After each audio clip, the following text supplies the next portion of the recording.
Hey guys, welcome back to Landscape Alert, where this week we are going to be designing this backyard that you're seeing here right now. So this is a project that I am currently working on, and one of the things that we are working on in this one is that the homeowner really doesn't want to do a lot of maintenance. It doesn't mean that she's not going to do any, but what she wants to do is have an area where she can be outside without having to mow the lawn, which means that she is going to be putting in synthetic turf. So let's talk about this design and how this may fit your future project. Now, this area is 30 feet by 90 feet long. That essentially is the backyard. Of course, there's a little bit of a side yard that I'm also working with, and I'll explain a little bit why this is also part of this design, or why I would do some of these things in my opinion. So let's get to this design now. So one of the things that she wanted to do this is have a lot of areas where she can move around, where she can always add tables and chairs if needed. So from the front yard to the backyard, there is a pathway that is 3 feet wide. In this case, we actually made it 4 feet wide, that goes from the front to the back and will connect to the fire pit area, so the fire pit patio.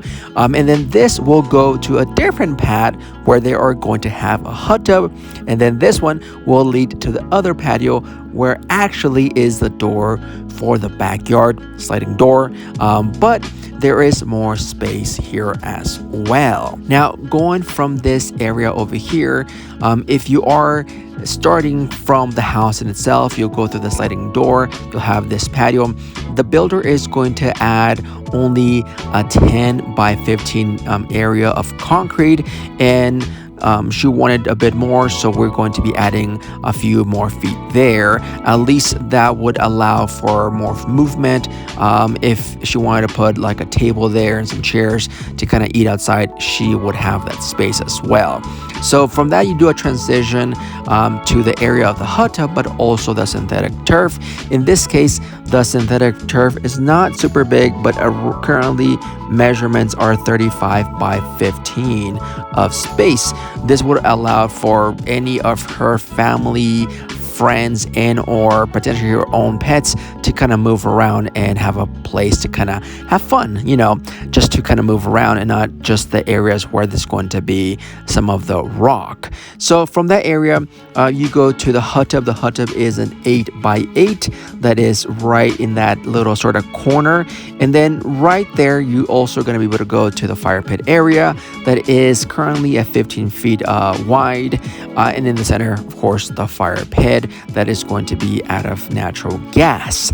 But as well, there is a water feature. In this case, she wanted to do a bubbling boulder, and something that I thought was that if you were to put in this area, you are going to be able to enjoy it, especially if you're in the fire pit or in the hot tub. Now, of course, you won't be able to see it if you're on the other side, the other patio, but I think it would work really well, especially if this is going to be a sort of evening thing where you can, you're going to be next to the fire pit. Maybe you can turn on the water feature and also hear the sound of the water flowing. But because she does have neighbors, I thought of adding a good amount of trees for screening. Now, one thing that you probably notice across the fence, there is quite a bit of different materials in terms of trees and shrubs. In this area that I'm working on, a lot of the lines, the electrical lines, gas lines, and a few other lines generally go in the back of the property in the easement, and it has to be left 7 feet or more in this area of easement, where essentially they don't want you to put, in this case, nothing solid in terms of materials. So patios and that type of thing, concrete and so forth and so on, they don't want to put there. But you do have to put trees and shrubs.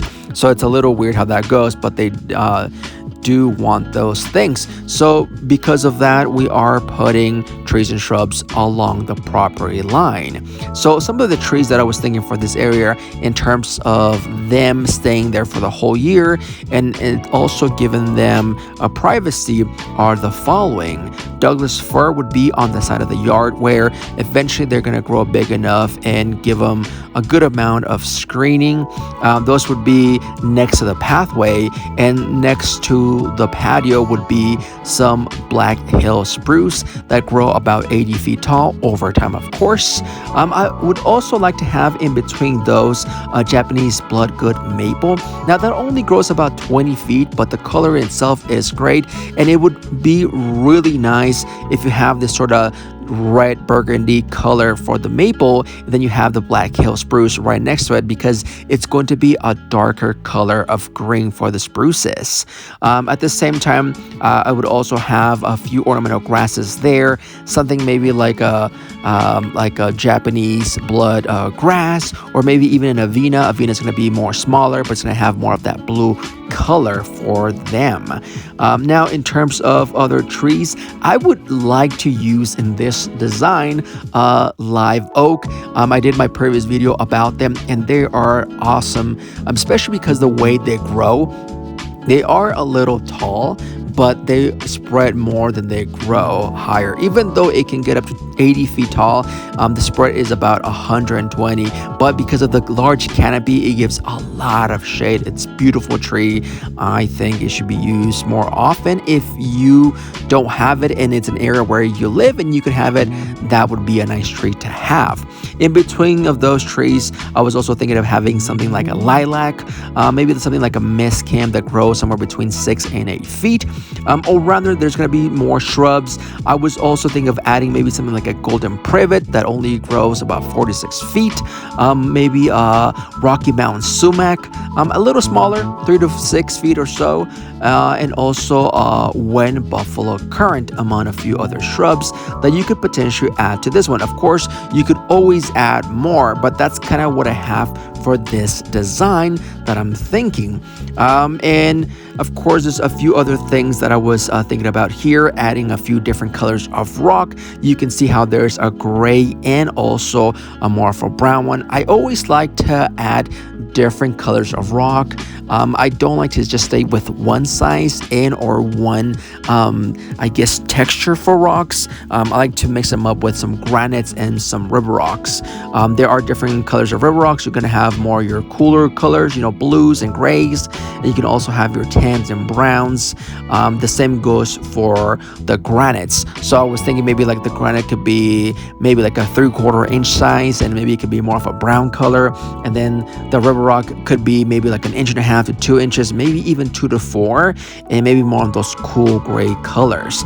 So that is in itself the design. Of course, the concrete would also be part of the design, and as you can see, there is a lot of curves going on for the concrete, including the synthetic turf area. So that is a design for this area that I'm thinking. I think it moves quite well just because of the way you have everything spread across this backyard, from the entrance, I would say from the pathway that leads to the back, or also the exit from the house to the back. You kind of go through everything, and because this is like a smaller backyard, you kind of want to enjoy everything, which is why I don't put this one there's no like direct path, like a straight line, so you are able to enjoy everything. So that is a design for this. What do you guys think about this? Is there anything that you guys like of this design? Any of the shrubs? Let me know in the comments. Let me know if I should be doing more of this, if I should be doing longer format videos where I show step by step as to how I do the designs. Now, I should also add that I am using the Concepts app for this design. I've been getting into more sketching, which this app allows you to do. It is really great. If you've used any sort of sketching software and or application, this is similar to some of those. I think it would be great if you have an iPad or an Android tablet. If you are thinking of doing your design, this would be a very helpful tool. Anyways, guys, what do you guys think about this? Let me know in the comments. Please don't forget to do all that YouTube stuff, subscribe, tell your friends, all that good stuff. It does help this channel, especially there's others out there that are thinking of doing something something similar to this, be it that they're wanting to redo their front yards or any part of their landscapes. At the same time, if you are working in your own landscape and you want to maybe tag us, you can do so over on Instagram, and I'm going to put it here where you guys can find us, and or TikTok. On TikTok, we're doing similar stuff like this, but just smaller videos. Anyways, guys, this comes to the end of this video, but don't forget the motto over here, which is dream, design, create, and I will see you guys on the next video. Take care. Bye.